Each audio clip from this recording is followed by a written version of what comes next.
Hey there, are you ready to build a fitness business that becomes a true income producing asset?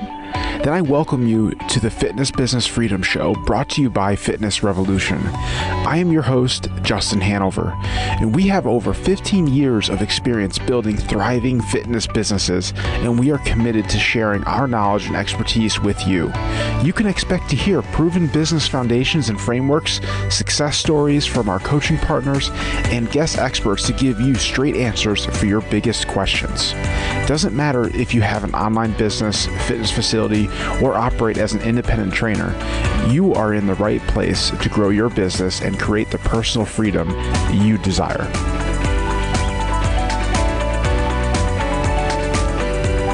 Welcome to today's episode. I'm your host, Justin Hanover, a success coach with Fitness Revolution.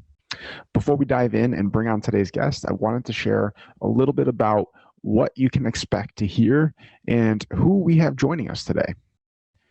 Today, I have the pleasure of speaking with Garrett McLaughlin. Garrett McLaughlin is a healthcare licensed athletic trainer, strength and conditioning coach, and certified active release technique provider who loves helping others achieve their desired health and fitness goals. He currently operates his business within Motivate Fitness in West Bloomfield, Michigan, as well as online. Garrett received a BS in athletic training, sports medicine from Quinnipiac University, and an MS in physical education, sport and fitness from Florida International University. Aside from his strong educational background, Garrett credits much of his knowledge and skills from many great mentors throughout the years. He has spent significant time applying his knowledge in the field of completing internships with University Maryland Sports Medicine Department, North Carolina State University Sports Medicine Department, graduate assistantship with Florida International University Sports Medicine, and provide sports medicine coverage at the United States Olympic Training Center, Boston Marathon, USTA Dunlop Orange Bowl, and amongst other things. So if you haven't gotten it yet, he knows his stuff.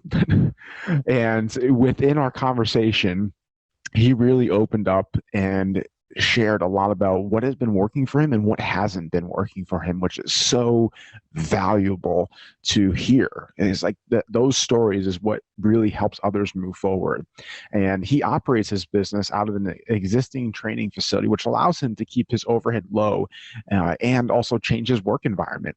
So if that's something that is in alignment with your lifestyle, you're really going to like to hear how he runs his business. And he's also focuses on the running community and has found success in his marketing through webinars to drive leads and ultimately, obviously, new members, which, of course, we are going to dive into within the conversation. So without any further ado, let's jump into the show and bring Garrett on.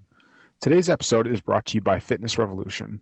So you started your fitness business and you've been in the game now a few years. You might have even seen some good growth over those years, but now you feel stuck. You feel like the momentum you once had just isn't there and you don't know how to get it back. Should you be focusing on your marketing, your sales, or your team? What is the next bottleneck to focus on that will allow you to break the chains holding you back? That is a great question. And one of the biggest skills as an owner is to be able to understand and identify the next biggest issue to keep your business moving. This is exactly why Fitness Revolution has created our proprietary needs assessment to allow you to quickly see where your business stacks up and receive immediate feedback on what to focus on next. It is a quick 10-question assessment that will allow you to be able to provide valuable feedback to get past sticking points and hit your next goal. Whether you are stuck, feeling frustrated with your current progress, or just want to dial in what's currently working, this assessment is the first step to making that happen. I invite you to head over to the show notes where a direct link to the needs assessment will be so you can easily access it there. Now, let's jump into today's show. Garrett, thank you so much for taking the time out of your day to share your insights and wisdom from your journey and helping other gym owners. Oh, thanks for having me today, Justin. I appreciate it. Absolutely. It's my pleasure. So let's start with giving our listeners some perspective as to how you started your business and got to where you are now. So My path throughout the years has changed quite a bit. I originally went to school, athletic training, sports medicine, worked in the sports med field, Division I college, and with different teams.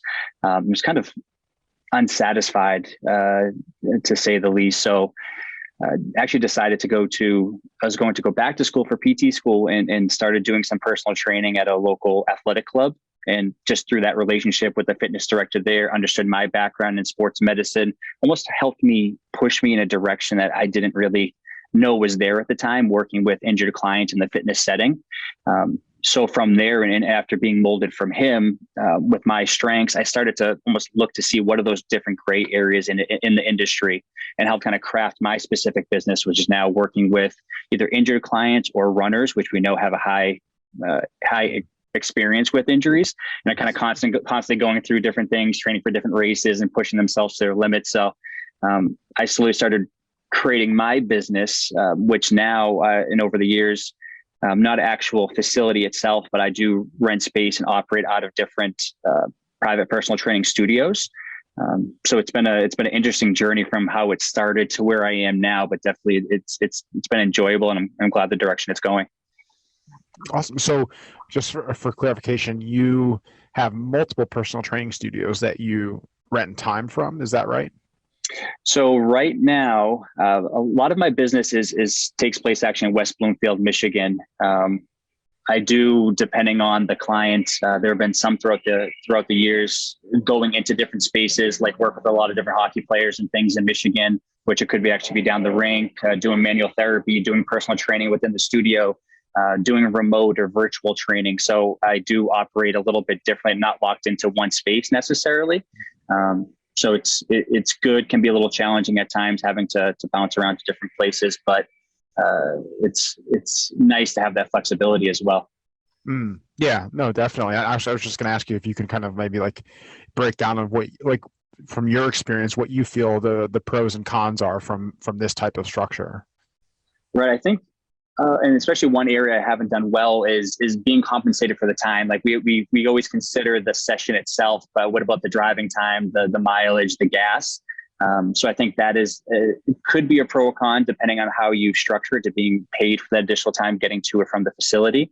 I definitely like the flexibility of being mobile and seeing different scenery. I think as being someone that kind of operates as himself and not a bigger business with employees, it tends to, I think, sometimes get boring, or like you're doing the same things as yourself for a period of time. You're not around a team of people surrounding you. So being able to get in different spaces, see how different people operate, different professionals, from massage therapists, strength conditioning coaches, personal trainers. I think that is one of the pros as well, to kind of keep you on your toes, keep things fresh and interesting. Yeah, no, I love that, and that's it's definitely true. I mean, it definitely is nice to obviously be able to switch up the scenery and like you said, from your perspective too, since it is solo, like just you. I think like sometimes if you are just operating out of your own place, so like that can wear on you after a while of like not really seeing other people and interacting with a different situation. It's kind of the same battles I think people battle with working remotely and fully online. It can be very isolating to maybe sometimes really not even talk to anybody. For sure. So that I think that's something to definitely pay attention to. I mean, that really doesn't really matter. It's not like a business tactic in that sense. It's just more or less what's more in alignment with you and your personality and your lifestyle. Exactly. And I think the biggest thing we're learning now as we kind of continue to push through COVID is there's so many different ways to do it, and you can kind of craft a business based on your needs, how it best serves your ideal client, whether it's online, in person, hybrid. It's pretty interesting at what you can do now. Yeah, no, I love that. And I appreciate you kind of sharing that perspective because I think that's one avenue I think more people are maybe interested in or looking to maybe possibly dabble in, because it definitely has its like pros in the sense that it's very low overhead and like you're very like you said, very adaptable to different situations rather than kind of being rigid, having like a landlocked location, if you will. Right. So that a lot more people are exploring and looking into. So I mean, it's it's definitely could be a very highly profitable avenue to go down. Definitely. Yeah. With anything. For sure. And I think that's interesting too, from my situation. Once COVID hit and you're trying to figure out how do I operate? How do I continue to run the business successfully? That's one thing that I've seen was using different spaces and paying rent and a fee to actually use a physical space.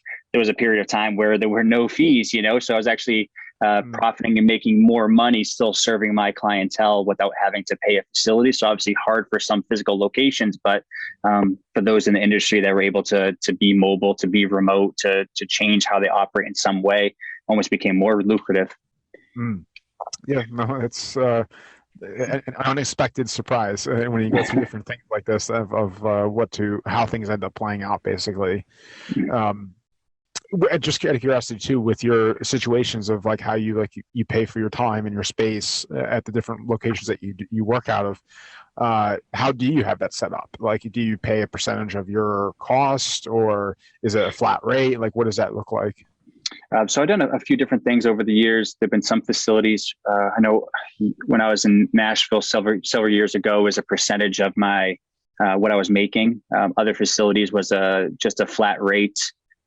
Now I more so pay a fee per session, so tracking how many sessions and then kind of cutting a check to the facility with how many sessions I'm doing in a given period of time. So I've tried a few different things over the years. Obviously, some have their pros and cons based on the business and how you're running that business, but it's been a little bit of variety there. Is there any way that you prefer now, and like we'll go in like with intention of negotiating around that? Yes, I know when I started out here in Michigan, moved up to Michigan 2.5 years ago, it was really good to start out with pay per session. Obviously, I was just starting my online business, was going to be building my clientele. So needed to really start from scratch for the most part. So from there, pay per session was nice, just in case I didn't have the revenue coming in. I wasn't going to lose anything if I wasn't having a steady stream of clients coming into the door. But then you get to that transition point or that crossover point, in my opinion, where, okay, now I'm well established, I'm doing really well. So either switching to some kind of flat rate, which I've done years before when I was in Nashville, which was great because then I had that upside above whatever the rate was, and you can really, really continue to push the business, make more money, and take that home for yourself. So I think it's really depends. I think having the flat fee early on or a percentage is good, but then hopefully switching over to that flat monthly rate is definitely advantageous. Yeah, no, that makes sense. Like it's a pay attention to where you're at in your business journey and aligning the option that makes sense for that particular moment. So for any of you listening, like that's something to really like take away from that particular piece is just making sure that whatever it is that you're negotiating, whether it even be signing a lease, if you're you are going with your own space, making sure that it just makes sense for where you're at in your business. Because it's always a risk no matter what we do, but we want to minimize the risk as much as possible. And one of those ways, making sure that whatever it is, whether it be a lease or negotiating space at another place, that you're doing it in a way that gives you that upside and gives you that fighting chance to be successful.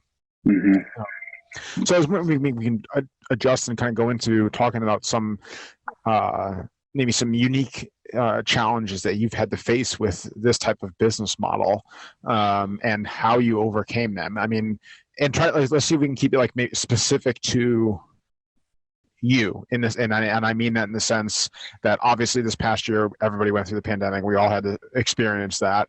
But let's talk about something like specific to you, and what you went through and how you worked through it. And specifically during COVID, my situation, or just in general? Just in general. Okay. So I think some challenges that I faced, I think with the type of business I run, renting space from facilities, is you're kind of at the whim of the facility to a degree, right? You go in, this person has their business which they're allowing you to use. So I know in the past I've been in situations where there wasn't that upkeep of the facility. No one was repairing machines, repairing equipment. We've had medicine balls with the fuzz coming out of them, and you're paying. So you're trying to get these people to fix things, but they're on their own timeline to do things. So it is a struggle not having a physical space to do things, or actually to lay out the facility in a way that's kind of attractive to me, that really works for my business. So that can be challenging at some points. And obviously having to work around other professionals, different people renting space, which you might not know this person has a group coming in at 5 o'clock, and you scheduled your handful of clients, and having to move and work around each other. I think it just really all comes down to communication mostly, and hopefully developing a good relationship, because it can get challenging in those situations, and trying to be as flexible as possible. So I'm typically a person that's very OCD about my business, right? My clients know exactly what they're going to get when they come in. Not a lot of surprises in terms of huge changes or issues within the facility. So I like to really control the environment as much as possible. So that's a challenge at some points, lacking that control, not knowing what you're going to get. But I think at the same point, if you have a good relationship with the client, able to adjust or change things on the fly, things can still go fairly well. That's kind of something I've seen that's been challenging over the years for someone like me with my personality type that really wants to go in and do things my way. You kind of have to back off a little bit. That is true. I mean, obviously that's the experience itself, and the atmosphere is a big part of what keeps people coming back. And obviously they want to have a good experience, and part of that good experience, means they're not facing uncertainty every time they walk in to work with you. Right. So how have you specifically handled that? Because I mean, that definitely is a big concern. And what could maybe keep some people from doing this type of model within their business? Mm-hmm. I think I've been fortunate to being almost a little bit more specialized with the sports med injury background in the fitness space, that when I get into a situation that I feel like it's just not the product that I want to lay out for my clients, I almost start to change the product. So like in the past, it was larger groups, and then it became a conflict with sports performance program running in the facility, other adult training programs. So at that point, I would just change how I was executing that program, cut it down to smaller groups, change the time of the session. Because in those situations, we're not going to be able to block off, hey, I have the facility from 5 to 6 or 6 to 7. I mean, those are prime times for everyone. So I'll try to just change my offering in some ways that still allows a very high quality session. As best as possible. Obviously, it's some are going to be better than others, generating more revenue from the large group training versus personal training, one-on-one and those things. But just trying to change the offering to fit the facility as much as possible, rather than trying to force something that's not there. No, I love that. I think that's a really good perspective to come at things and being adaptable. And it goes back to creating your core offer. I mean, and making sure that not only your core offer is in alignment with your ideal client, but making sure it's right for obviously the environment and the situation. Because obviously, you're not going to build a core offer around something like, say, even if something is if you don't have the right equipment. I mean, it doesn't make sense then. So the same thing for the actual space that you have. And I like that. I mean, it's rather than kind of, I guess you're stepping into friction, you're avoiding friction. Right. There's definitely some areas where, we can definitely avoid it, and it makes sense to, and not keep causing more friction, being adaptable to your business. So basically what I'm hearing too of what you're saying is you're not necessarily emotionally attached to how you're helping people, as long as obviously it's still within your beliefs and your framework and everything like that, but how that actually looks, you're going to do what's in best for them in the business, obviously. And I think that's what people need to hear and take to heart more, because I think people get too wrapped up in thinking that they have to offer something in one way, and if it can't be that way, then it's no good. Right. And I think that's been one of the biggest struggles for a lot of people as we go through COVID. It's this is the way I do things, and now everything is disrupted, and we kind of lose sight of, okay, what next? I can't do what I normally do, so I need a shift. So I think being adaptable, continue to think on the fly and make changes, and that might not be, hopefully a lot of this stuff is temporary too, hopefully it's not like this forever, but we can change things in the short term still to serve our clientele as best as possible, to fit our kind of our beliefs and our philosophy, but we just have to adjust sometimes. Yeah, that is kind of like the root of business is being adaptable and pivoting. Like you have to be able to pivot with the changes in the marketplace and the demand of the client. Like you just can't be rigid. I think one of my favorite examples of that is always to bring up with people is about Kodak, and how they refuse to step into the digital camera space and thinking that that was a fad, and obviously that was a fatal mistake. Right. They refuse to pivot, and embrace the new changes that happened. So I think that's I think what we just went through definitely was a representation of that. And unfortunately, obviously, we saw a lot of fitness businesses go out this past year because they refused to meet the demand of the current marketplace. And I think just how you've been able to do that basically microly all along in your business, I think probably has primed you for something like this, because you already have built that muscle basically to be open to making pivots and not being emotionally attached to things. Mm-hmm. Yeah, no, I think that's definitely something I've learned bouncing around a few different cities over the years as I've tried to figure out what is that end location. You kind of learn how to start over, to start fresh and mold to the environment, it's always challenging, but it does along the way, I think, open your eyes to how many different ways there are to do things. It's really endless within this space. We just have to be open to it. Yeah, definitely. And there's always a solution. It's just being open to it. Right. And just curious with like your current model, I guess, and where you see yourself going down the road. I mean, do you ever see owning your own brick and mortar space down the road, or there's just no need? Yes, that's been on my radar now for a few years. And I think moving from Nashville to Michigan, that was initially the goal, and figured out, was that something I was going to do to start fresh and to get going, or get established first and then go towards. Luckily, I don't know, who knows what would have happened at this point. I mean, things with COVID happened about 6 months later once I actually moved up to Michigan. So it probably would have been better to wait a little bit to get established. And still something now with the real estate market, we're trying to figure things out personally of actual a solid location to call home. So that is definitely the end goal, is to own some kind of space, nothing fancy, just a small space. But yes, hopefully that's something I continue to work towards. Awesome. Okay. Yeah. No, I was just wondering if that ever was something on the horizon for you, or I guess it just wasn't necessary. But that's good. And you plan on owning the building, not renting.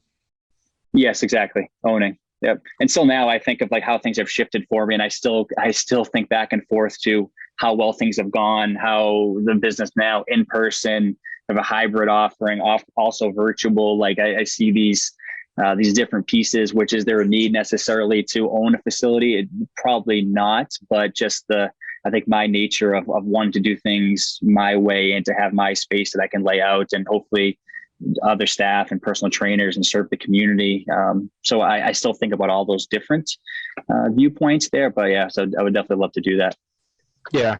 No, and I think it does make sense for the type of client that you're serving to eventually have your own space, since you are obviously in a more specific type of niche with what you're doing and who you're working with.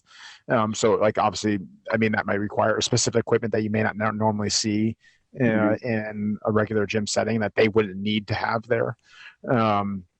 So I can definitely see you moving in that direction. Kind of, I mean, and you probably obviously know him being from Boston, but Eric Cressy with what they do obviously with the baseball and stuff like that. So I mean, it's a similar type of situation. Obviously for them, like going online wouldn't be a thing.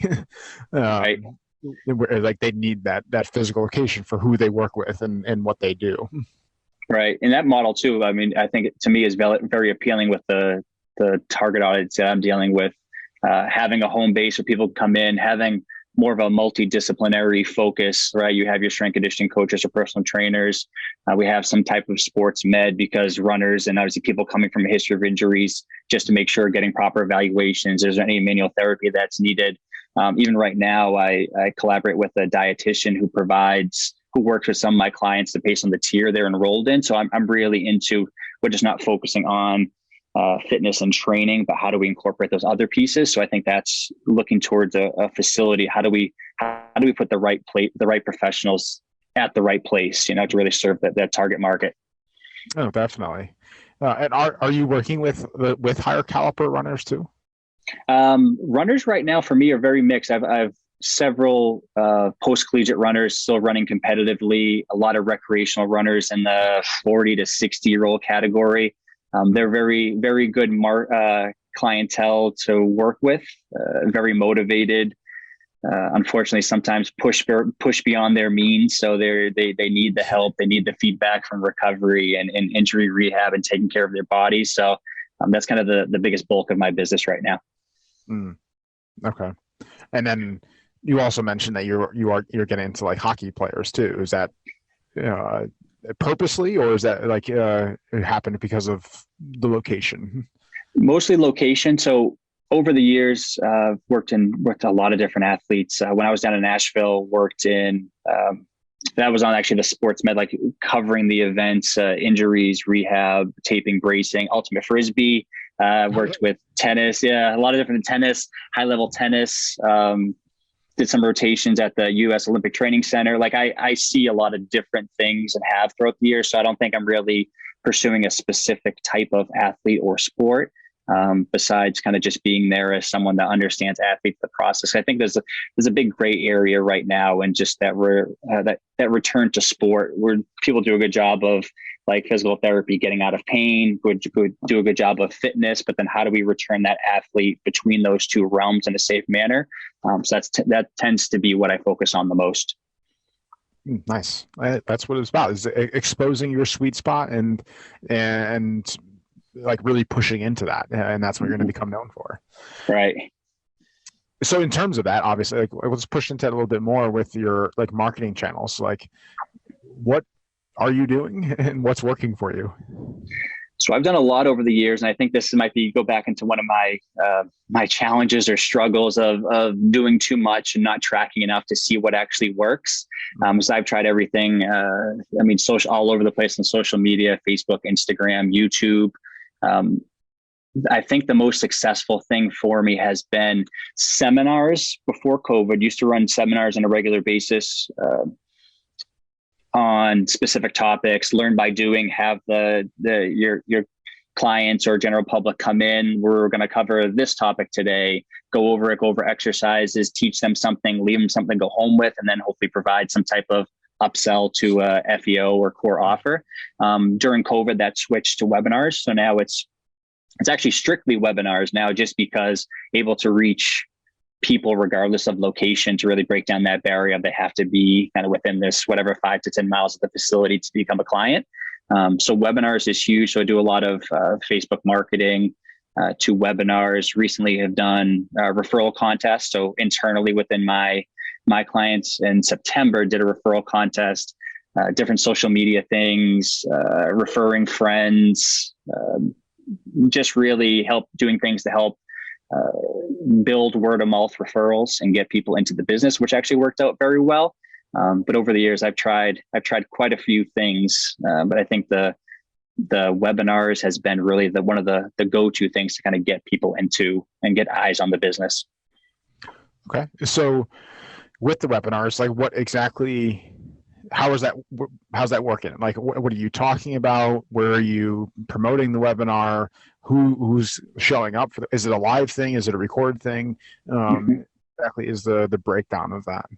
So with the webinars, they're always live. I try to get people there and present as much as possible, but I also let them know, hey, if you sign up for this webinar, the replay will be available, will be sent to you the next day. So it does grab a good percentage of people, that either 50, 60% that are live on the webinar, the other 40 to 50% that are getting the webinar replay to watch next day. So I do get more leads just from that.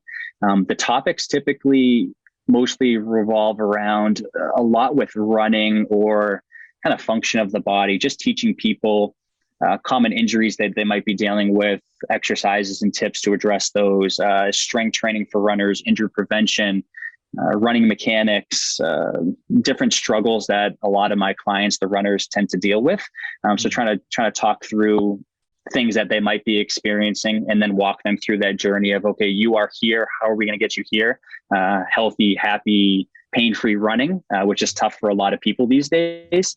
But in terms of the getting people on the webinar itself, mostly through Facebook right now. So direct Facebook ads to sign up for it. Facebook event page has been very good to create an event page to promote that webinar and have people then sign up to the registration page.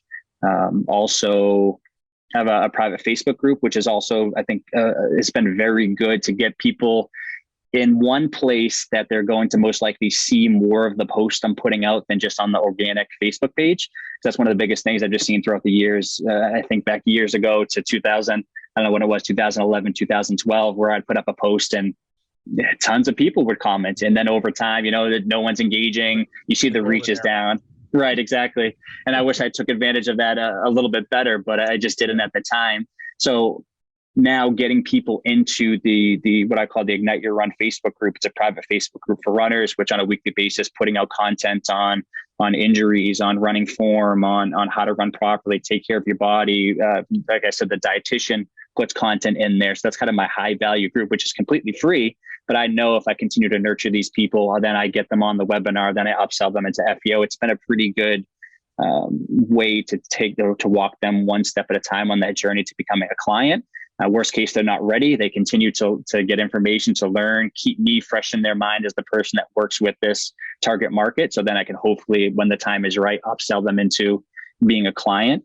And then newsletters, of course. I think that's another good way to really control the information you're sending out. Obviously, still a lot of that gets sent into the spam folder or is not open, but to have that list of leads that you can contact to inform them about the webinar and to hopefully get them to sign up as that next step has been helpful as well. Yeah, no, definitely. So with the webinar, how many people do you average like registering for it and then showing up live? It varies. I've had anywhere, I've had anywhere from 20 to 120, I would say, sign up for the webinar. Usually showing up live on the webinar would probably be in that 40 to 60% range for me. So I would say close to 50% is about normal. So I think that's another important piece of it, understanding how many people are signing up, how many people are attending, how are we converting from that webinar, and trying to be smart from a number standpoint to really get the number of clients you get, because I'm trying to do a good job now making this more of a repeatable process. How do I make this more predictable of, hey, I need 3 new clients. How many need to show up? How many need to register? How many need to show up? How many need to convert to then become that? So, but it does vary. There've been times early on in COVID where that's when you get your 100, 120 people. A lot of people are around a little bit more often. They're willing to jump on a webinar. Throughout the summer, this summer, things dropped down quite a bit, and now they're on an uptick again of jumping on the webinar. So it just seems like it varies throughout the year. Yeah, no, I mean that makes sense. Based on what the current focus is for that person, and season and stuff like that. Especially if it's somebody, say, like living in a cold climate where they may not do winter running, they may not be likely to want to jump on something. So yeah, that definitely is something to consider. Is the offer seasonal and stuff like that, and where do you need to make sure that you're positioning it where people are in season for it? Right. What is the process then from the webinars? You said FEO. What's the FEO?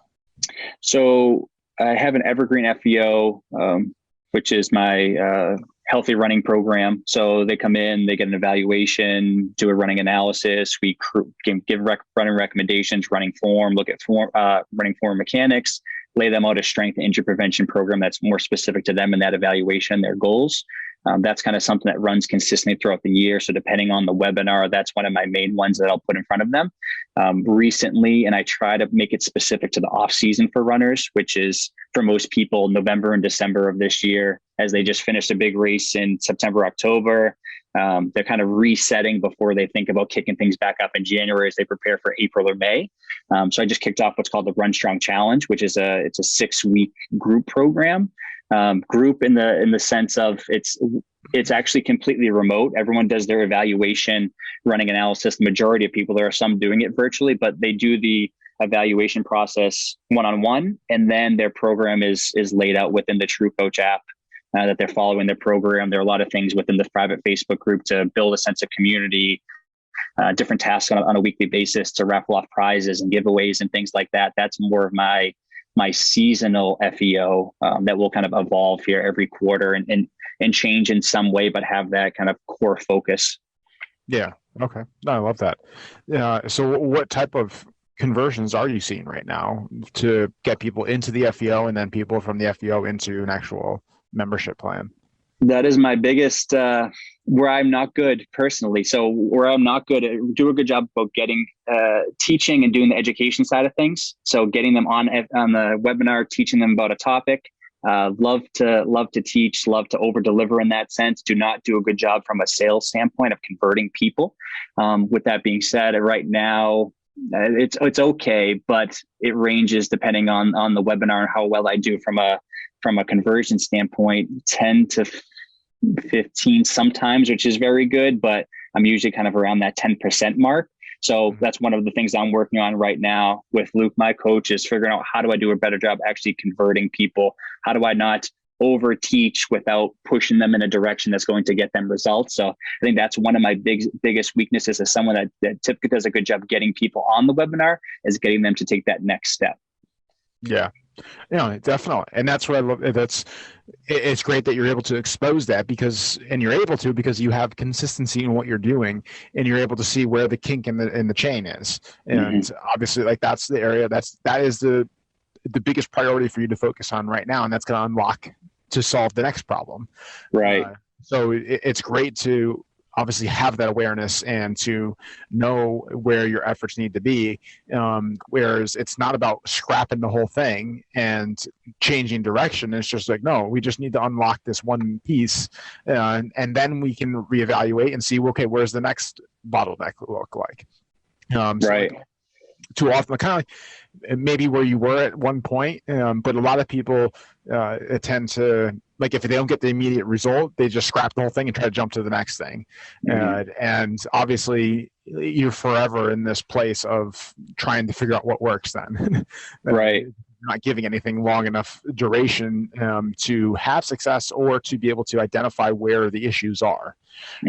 So I think it's an exciting place to be where you're at, of knowing what you need to work on, because you have clarity around that. And once you unlock that, then it's going to open up the floodgate and get you to the next place. Yeah, it definitely takes time. And I think going back to like tracking metrics and understanding where that weak link is, how what's not working for you, because the webinars obviously are working well. If anyone's signing up for it, that's a good sign, but just can you walk them into that next step, which goes to more of a personality thing than anything else. A lot of us, I think, in the industry love working with people, and when you're one-on-one with that client or working with a group, things are great, but then actually having to sell someone in a nice way and push them to the next step, it's always that uncomfortable thing that just takes some work and takes some time. Yeah, no, it definitely, like everything, it's a skill set. Like people think, like, especially when it comes to like the sales stuff, that like you either have it or you don't, or it's like a gift or something like that. And it's like, no, it's a skill set. Like it's something you learn to do. And especially in the sales arena, like people oftenly misinterpret what is good for sales and thinking that, like, oh, if you have the gift of gab, like you're going to be good at sales. And it's like, no, probably not, because you probably have trouble listening. Right. That's really, sales is more about listening and picking up cues, and then pushing into that. So it's a skill set. Is really what it comes down to. So I think that's phenomenal. What I also like about your approach and what you're pushing into is that at least from my perspective, it seems like it's in alignment with your ideal client too, because like runners and people who actively are in that type of community, they like learning and they like researching things. So having a webinar where they can do both at the same time is phenomenal for them. Whereas the likelihood of maybe clicking on some random ad or whatever, like where it's not meeting both of those needs of learning something, and researching, then it's not going to necessarily probably grab them in the same way. Whereas like a webinar makes sense.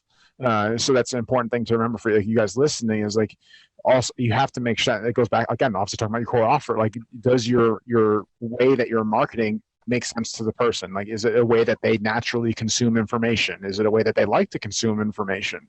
And if so, great. If not, then it doesn't make sense to keep pushing down that avenue. So right. I like that. That's kind of like what you came to with obviously like your approach, and being able to dial that in because, like I said, it makes sense for who you're going after. Right. Yeah. And I think it's interesting too. Like where is your ideal client spending their time? Because I've spent a lot of time on social media and different channels. And then over the years, you see that's a channel that I gravitate to personally, but is my ideal client actually spending their time there? Like I can do that and manage that channel. Well, it's not getting a good response. Is it because of me or because I'm speaking to someone that's not there, so understanding where they are, how they spend their time and trying to really capture that. Yeah. Definitely. I mean, that's the crucial thing. I mean, it doesn't do you any good if you're, like you said, a business that's marketing to no one. Right. You want to make sure you're showing up where your people are, and obviously then presenting yourself in a way that's attractive to your person. Mm-hmm. Yep. I agree. So pushing past that now, like we've been talking about like acquiring people. Now let's kind of like dive in a little bit to like how you're keeping people. So like how are you keeping your customers engaged with your service? What is keeping them coming back? Like, why did they want to keep working with you? So my clientele is so goal oriented, and we always usually have a deadline for something. We have an injury, we're trying to get them past that injury. We have a race, we're trying to get into that race. So really need to do a good job of allowing them to understand the bigger picture, which a lot of times I think people don't see is, hey, yes, my knee hurts. And once my knee is pain free, that doesn't necessarily mean I can just go train and do a marathon. I have to build up, continue these exercises, follow the plan, run properly. It takes a long period of time. So I try my best on the front end, just managing expectations as much as possible. Like, this is what we're seeing. These are your goals realistically. And I always lay this out in the beginning through an email, which I share. These are what the things that we found within the evaluation. This is what you want. This is what we're going to do to get you there. And then I always do a follow-up call about a week later once they get started in their program, but just allow them to understand there's usually a lot more to the process than they think, but it's going to take you this amount of time to get there. A lot of people are so into here, I'm going to do an evaluation and work with you for a month because my knee hurts, or I want to run faster for this race coming up in 2 months. And they think that's going to be it. So I try to make sure I lay out, okay, based on this is going to take you 3 to 6 months. Some people, this is going to take you 6 to 12 months. I'm really honest with people on the front end. Like if financially, if you cannot continue, I have no problem with that in any way, but you need to understand this is the process. This is what you need to do to walk from point A to point B. So I'm very honest with that. And then as they go through that, we retest a lot just so they can see tangible results. So are we tracking, is it like a 5K time trial? Is it tracking strength or some kind of performance metric? Is it mobility? Like, are we objectively measuring things with the assessment process that we know is going to translate to that end goal? And then usually every quarter, we recheck that. Okay, we improved these things, but that didn't improve. That's important for us. We need to start to change our program to move towards that. So it's a lot of like proving, and not just for the client, for myself, is that program actually effective? Because I know over the years, I think early on, just trained people, right? They'd come in, hey, my goal is to do this. All right, we're going to do these exercises.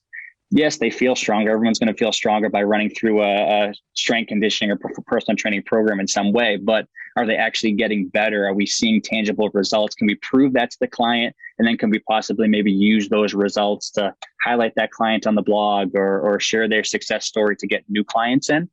So I think the testing and retesting is definitely an important aspect of that as well. I agree. It keeps anchoring them to the reason why they're doing this, essentially. And I think that's just a smart play. Like, whatever the measurable thing is or the goals are, I mean, is obviously doesn't necessarily, that doesn't matter, but it's obviously going to be different depending on the person, the situation, and the service. But using that perspective, it makes sense. It just fits into psychology of like how people think, and builds confidence in people, being able to hit like micro milestones along the way. Whereas I think where a lot of gym owners drop the ball is like their focus is just on getting people into the membership and just being like, okay, like you're just going to be a member forever. Right. Like, okay, what does that mean? Like, wait, do I eventually get someplace or right? what? So like you let people's minds wander, and it can wander obviously to some not so good places, and you end up with people losing sight of why they're even doing it and what they're doing it for. So I love how like focused you are, and also like you said in the beginning, managing expectations. I mean, that's a huge thing, especially in the fitness space. There's some wild expectations out there, and there also is even wilder promises being shoved down people of what they could be doing. So I think that is right off the bat, because I mean, if you're laying out like, hey, this is the framework, this is what needs to be happening, this is the time frame that it's going to happen in, given that obviously we stick to the plan, are you in for that type of thing? And it's like they know right up front that it's like, okay, if they choose to stop at 3 months into a program that's going to take them 10 months to get there, well, then they very well know that they're not going to get to their end result. Right. For sure. You have that perspective on it. Yeah. And I think it's something that over the years, I feel like has helped made me more honest in the process. Like I just don't want new clients to have new clients. We have clients that you've instructed them exactly what it's going to take. They understand that and they're ready to take that journey moving forward. Because in the past, it was kind of like people that were willing to come in for a couple sessions or to buy a 5-pack of personal training. And I just, now I'm at the point where kind of I think to myself, I can't get you anywhere with that. To be honest, I wish I was that good that after 5 sessions, you would be at your goal, but realistically, this is going to take you 3, 6, 12, however many months moving forward to actually see a tangible result. So it's helped me, I think, with some of the core offers and things that I lay out and the people that I take on, just because you can't help everyone. Yeah.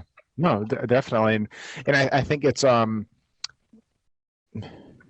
sets up a better environment, if you will, where you're also not feeling like you have like the secret that be like, hey, like I know it's going to take longer than what you signed up for, but I'm going to keep trying to wow you and like keep moving you forward type. Like it's like you're like you know something that they don't know, and that's not a good feeling, obviously, and it can lead to unmet expectations, obviously, and that's where then there's kind of like trust broken there. So like you said, just selling somebody to sell somebody and get them into something, and they're not on the same page as you or with what needs to be done, then generally that doesn't end the greatest. Right. So it's usually not the best the path, obviously, to walk down. And then on top of that, I think how you were able to establish specific goals and be able to track those. I mean, it turns something intangible tangible, and that's where I think that's where a lot of this space can be difficult, because obviously you're selling thin air essentially. Right. You're selling this idea of what could be. It's not like they're walking in, buying a product and leaving, and they actually see what they've just bought. So it can be a little bit trickier with this type of service or this type of business. But if you can make it tangible by having specific measurable outcomes that you're tracking along the way and able to like present to them like, hey, this is what your investment's getting you, this is where you're going, then it can't be disputed that it's like, I feel like this is a waste of time. Right. Yeah. So I think one of the important things too is like creating checkpoints along the way, having people understand where they should be in a certain timeline if they're doing what they need to do. Like when I deal with runners or injuries, we tend to know based on the science. Obviously, nothing's ever perfect, but at a certain period of time, based on that injury or based on the training, we should start to see this type of response. So kind of laying that out for people, having that checkpoint to keep them engaged and on track and really wanting to work towards that next step, but also again, just proving if the program works. I mean, sometimes you have great intentions and the program just does not create the desired result. I mean, that's life, that's training. Other times, like, wow, we're ahead of the game here somehow. We didn't think we were going to get to this that fast, but we did. So it just allows you to kind of to keep everything in perspective. Yeah, definitely. And like you said, it just keeps that communication healthy between your client, because especially you say if it isn't tracking the way that you expected it, you're able to present it to them and address it like, hey, this isn't unfolding. We're going to make this adjustment, and this is why we're going to make that adjustment. So it keeps the communication good. The expectations are in alignment. And then I think it just keeps reassuring to them too, that you're doing the best for them. And right. You're doing this for a reason, not just to fluff them and make them feel good temporarily. 100%.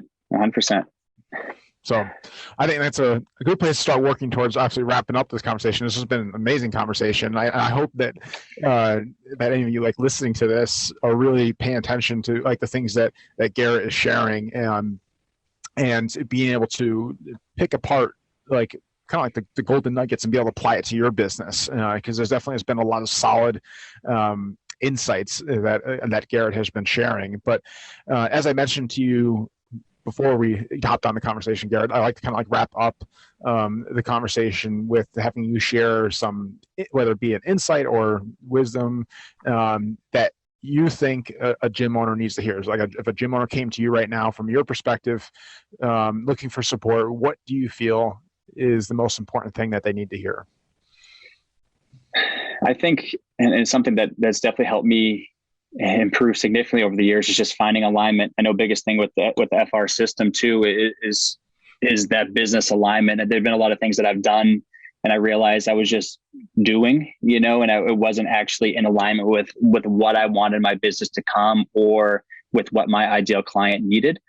So figuring out those pieces, trying to do a better job of eliminating the unnecessary, find out what are those key things that work for you, whether it's marketing, sales, and really push to that as much as possible. Because ideally in the end, if we can find better alignment, we can spend more time really serving our clientele rather than trying to get people in the door and get new clients and get people to stay, So I know that's something that I'm definitely working on and continue to fine tune as I go through, but just figuring out what you truly want, what you're after, how to serve your clientele, and really finding a way to deliver that.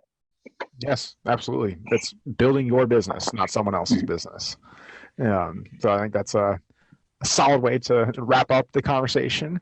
And Garrett, I thank you again for taking the time to be here with us. And more importantly, obviously, your dedication to the industry itself and to your clients. It's obviously what makes this such a great space to be. Awesome. Yeah, I appreciate you spending the time with me today. And thanks for inviting me on the podcast. Absolutely. And for anyone that would like to maybe continue this conversation with you or has some questions for you that we maybe have had a similar experience or just want to pick your brain a little bit with what they have going on, where's the best place for them to connect with you? They probably look at my website, GarrettMcLaughlin.com. Usually someone that loves to help in any way I can. So jump on there, send me a message. Happy to jump on a phone call or email back and forth and chat about things and see if there's anything I can do to help anyone else in the industry moving forward. And thank you for offering that. And I hope if you're listening to this, you feel at all inclined to connect with Garrett, you do it. You don't know what can come from it or what opportunities can open up when you just reach out. And of course, we'll have his link into the show notes as well, so you don't have to remember it. We'll have it there so you can easily access it and be able to connect with Garrett. And lastly, of course, I just want to thank you, obviously the listener, because without you, we wouldn't have a show. So we appreciate that. We appreciate you tuning in, and also that you're looking for ways and resources to improve your business. It's such an important thing, and it's something that we have to always be doing no matter what level you're at. You can never stop. But it's not just about taking in the information, it's about applying the information. So if you need to re-listen to this conversation and take notes, do that, and then create an action step of what you're going to be doing first to start moving your business forward. The application of knowledge is the true value. And with that being said, I look forward to having you join us on the next show of the Fitness Business Freedom. Thank you so much, and take care. Thank you so much for listening to today's episode on the Fitness Business Freedom Show. On behalf of Fitness Revolution and myself, we are thrilled you are looking for ways and resources to move your business forward, and we are honored to be that source for you. If you would like to receive more business building support from us, be sure to head over to the show notes and join our subscriber list and stay on top of all the industry insights that matter most to you. Now, before I close out today's show, if you found this episode beneficial in any way, I just ask you to leave us a simple review to help other gym owners find us and discover this show. Thank you so much, and I will see you on the next episode of the Fitness Business Freedom Show.